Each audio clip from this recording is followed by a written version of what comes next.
تو جناب پہلا سوال میرا یہ ہے کہ، اور بڑا دو ٹک سوال ہے، ٹھیک ہے؟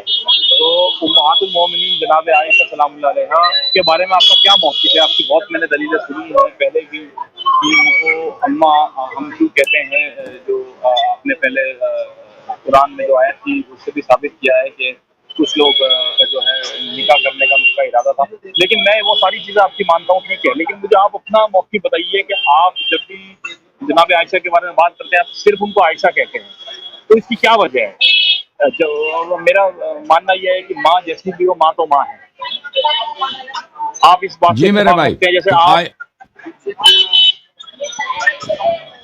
دیکھیں میرے محترم، عائشہ کے متعلق ہمارا وہی موقف ہے جو ابو عمر کا موقف ہے مسلم میں، اور جو اللہ تعالیٰ کا موقف ہے قرآن مجید میں، وہی ہمارا موقف ہے۔ اس سے ایک ذرا بھی ہمارا موقف مختلف نہیں ہے۔ جہاں تک عمر کا تعلق ہے کہ اس کا تعلق کیا ہے، اس کا موقف کیا ہے عائشہ سے، میں اس کو آپ کے کال کٹ گئی ہے تو میں اس کا مسلم سے آپ کو دکھا دیتا ہوں کہ مسلم میں یہ کتاب میرے ہاتھ میں ہے، یہ مسلم ہے میرے محترم ناظرین، اب خوب دیکھ لیں، یہ باتیں میں نہیں گڑتا، یہ ان کی کتابوں سے ہے۔ اگر کوئی دنیا میں کوئی مولوی ہے، کوئی عالم ہے، علامہ ہے، اس کو رد کر سکتا ہے تو بسم اللہ۔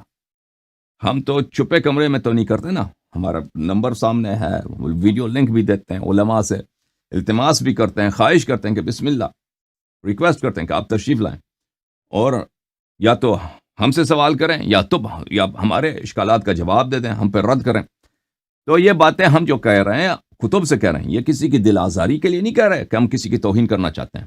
اگر غلط بات لکھی ہے تو آپ کے کتاب میں لکھی ہے، اگر آپ کو اچھا نہیں لگتا تو وہ قرآن کی آیت ہے جو آپ کو اچھا نہیں لگتا، اس میں میرا قصور نہیں ہے، اس میں آپ کا اپنا پرابلم ہے۔ کتاب ہے صحیح مسلم چاپ دار الفکر، بیروت لبنان، سنہ 2010 میں چھپی کتاب الطلاق، باب فی الإیلاء واعتزال النساء۔ عمر بن الخطاب کہتے ہیں کہ لما اعتزل نبی اللہ صلی اللہ علیہ وآلہ وسلم نساء، جب رسول پاک صلی اللہ علیہ وآلہ وسلم نے اپنے زوجوں سے، اپنے نساء سے، اپنے عورتوں سے دوری اختیار کی ہے، دخلت المسجد، میں مسجد میں گیا، فإذا الناس ينكتون بالحصى ويقولون طلق رسول اللہ صلی اللہ علیہ وآلہ وسلم نساء۔ تو ہم گئے تھے مسجد میں گئے، دیکھیں وہاں پہ صحابہ کرام سب بیٹھے ہیں، اور وہ کنکریوں کے ساتھ زمین پہ مارتے ہیں، زمین پہ لکیر کھینچتے ہیں کنکریوں کے ساتھ، وہ جیسے انسان بیٹھا ہے نا فارغ، کنکریوں سے وہ کھیلتے تھے۔ تو اور کہتے تھے کہ نبی کریم صلی اللہ علیہ وسلم نے اپنے عورتوں کو طلاق دی ہے۔ اچھا، یہ تو سسر ہے نا، یہ تو پیغمبر صلی اللہ علیہ وسلم کا سسر ہے، اس کے لیے تو یہ خاندانی بات بھی ہے، عزت کی بات بھی ہے۔ وذلك قبل ان يؤمرن بالحجاب، یہ حجاب سے پہلے کی بات ہے۔ فقال عمر فقلت لأعلمن ذلك اليوم، عمر نے کہا کہ آج میں تحقیق کروں گا کہ بات کیا ہے۔ اچھا، قال فدخلت على عائشہ، میں عائشہ کے پاس گیا، فقلت یا بنت ابی بکر، میں نے ان سے کہا اے ابو بکر کی بیٹی، اقد بلغ من شأنك ان تؤذي رسول اللہ صلی اللہ علیہ وآلہ وسلم، کیا اب تیری یہ حالت ہو گئی ہے کہ تو پیغمبر صلی اللہ علیہ وآلہ وسلم کو اذیت کرتی ہے؟ تو یہ سوال ہے کیونکہ عمر کو پتہ ہے کہ پیغمبر صلی اللہ علیہ وسلم نے اپنی عورتوں سے دوری اختیار کی ہے اور طلاق دی، صحابہ سب کہہ رہے ہیں کہ طلاق دی ہے۔ تو عمر آتے ہیں، جناب وہ تو مدینے میں رہتے ہیں عمر، وہ تو پتہ ہے روزانہ صبح شام ملاقات ہوتی ہے، حالات کا پتہ ہے، ٹھیک ہے نا؟ تو یہ عمر جو ہیں یہ تو کوئی غلط الزام نہیں کرتے لگاتے آپ لوگوں، کم از کم جماعت عمریہ کے نزدیک وہ سچے آدمی ہیں۔ وہ کیا کہتے ہیں کہ یا بنت ابی بکر، اے ابی بکر کی بیٹی، اب بلغ من شأنک، اب تیرا کام اس حد تک پہنچ گیا ہے، ان تؤذی رسول اللہ صلی اللہ علیہ وآلہ وسلم، کہ تو رسول پاک صلی اللہ علیہ وآلہ وسلم کو اذیت کرتی ہے۔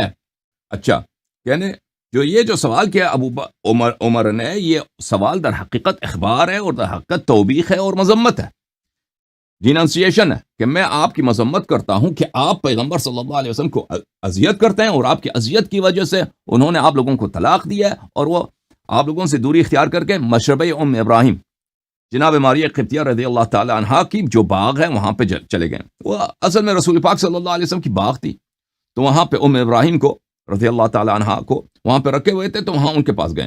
تو عائشہ نے جواب دیا مالی و مالک ابن الخطاب، اے خطاب کے بیٹے، عائشہ نے جواب دیا تجھے تیرا مجھ سے کیا کام ہے، علیک بعیبتک، تو اپنی بیٹی کا فکر کر، تو اپنی بیٹی کا فکر کر۔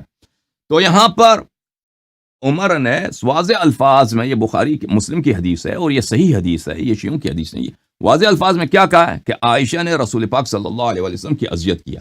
اب جو شخص بھی رسول پاک صلی اللہ علیہ وسلم کی اذیت کرتا ہے اس کا حکم کیا ہے؟ اس کا حکم کیا ہے؟ اللہ تعالیٰ قرآن مجید میں فرماتا ہے ان الذین یؤذون اللہ ورسولہ صلی اللہ علیہ وآلہ وسلم لعنہم اللہ فی الدنیا والآخرہ وعد لہم عذابا مہینا۔ یہ سورہ احزاب میں آیا ملاحظہ فرمائیے، یہ آیات دیکھیں، ہم یہاں پہ نہیں آتے کہ ہم کسی کو آ کر یہاں پہ اس کو گالی دیں یا توہین کریں، ہم آپ کو حقیقت بتاتے ہیں۔ حقیقت اگر کڑوی ہے، تلخ ہے، اس میں میرا کوئی قصور ہے؟ سوال کیا گیا کہ آپ عائشہ کا کیوں ہے بھائی تعظیم نہیں کرتے؟ میں کیسے تعظیم کروں اس شخص کا جس نے نبی کریم صلی اللہ علیہ وسلم کی اذیت کی ہے؟ آپ کی کتابوں میں موجود ہے، اور اللہ آپ کا بھلا کرے، اور جو نبی کریم صلی اللہ علیہ وسلم کو اذیت کرتا ہے اس کا حکم قرآن میں کیا ہے؟ جو نبی کریم صلی اللہ علیہ وسلم کو خدمت کرنے کے بجائے اس کو اذیت کرتا ہے اس کا حکم قرآن مجید فرقان حمید میں کیا ہے؟ قرآن مجید سورہ مبارک احزاب آپ کو دکھا رہے ہیں، سورہ مبارک احزاب، ان الذین یؤذون اللہ ورسولہ، بے شک، ہر آئینہ، بلا شک، بتحقیق، جو لوگ اذیت کرتے ہیں اللہ اور رسول کو صلی اللہ علیہ وآلہ وسلم کو۔ اب کوئی شخص تو اللہ کو تو اذیت نہیں کر سکتا نا، اللہ کو کوئی اذیت کر سکتا ہے؟ اللہ کو کوئی تنگ کر سکتا ہے؟ نہیں، لیکن یہ رسول پاک صلی اللہ علیہ وسلم کی شان ہے، اللہ کی ان سے محبت ہے کہ اللہ نے رسول پاک صلی اللہ علیہ وسلم سے محبت، اپنے آپ سے محبت قرار دی ہے، رسول پاک صلی اللہ علیہ وسلم کی طاعت اپنی طاعت قرار دی ہے، رسول پاک صلی اللہ علیہ وسلم پہ ایمان اپنے پہ ایمان قرار دیا ہے، رسول پاک صلی اللہ علیہ وسلم کی تصدیق اپنی تصدیق قرار دی ہے، رسول پاک صلی اللہ علیہ وآلہ وسلم کی طاعت اور ان کی معصیت اپنی طاعت اور معصیت قرار دی ہے۔ اسی طرح ان کی اذیت کو اللہ نے بڑائی بیان کرنے کے لیے کہ رسول پاک صلی اللہ علیہ وسلم کی جو اذیت ہے وہ اتنا بڑا جرم ہے، اتنا گناؤنا گناہ ہے، اتنا عظیم گناہ ہے کہ وہ اللہ کی اذیت کے برابر ہے۔ اچھا، اب یہ قرآن کی آیت ہے، اگر کسی کو پرابلم ہے قرآن کی آیت سے تو اس کی اپنی پرابلم ہے، وہ بے ایمان ہے، وہ بے ایمان ہے، وہ کافر ہے، میرا مشکل نہیں ہے۔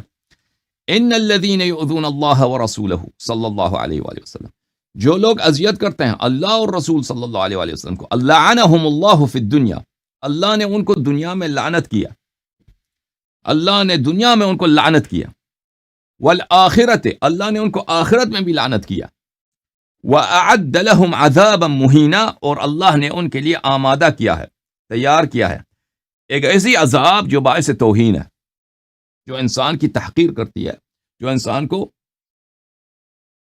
کو بے عزت کر دیتا ہے، ایسا عذاب اللہ نے ان کو لیے تیار کیا۔